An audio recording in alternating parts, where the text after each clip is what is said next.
Hello everyone, welcome on Frog Tech Tips. Today I just would like to show you the Radeon 7 main core chip.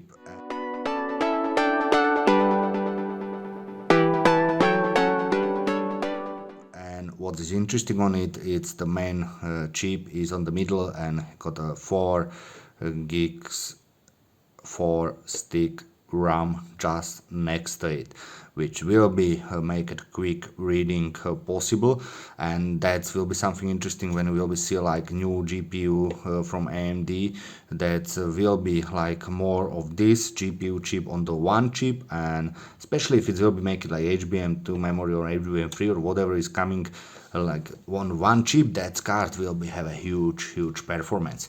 And yeah, this card is interesting because chip like this is amazing. AMD can do it.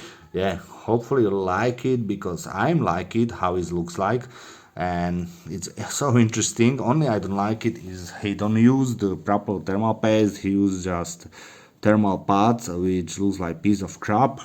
Okay, AMD, that's your choice. I will be replaced with the thermal paste and hopefully will be working much better. Yeah, don't forget to click like for this AMD Radeon 7 16 gigs card.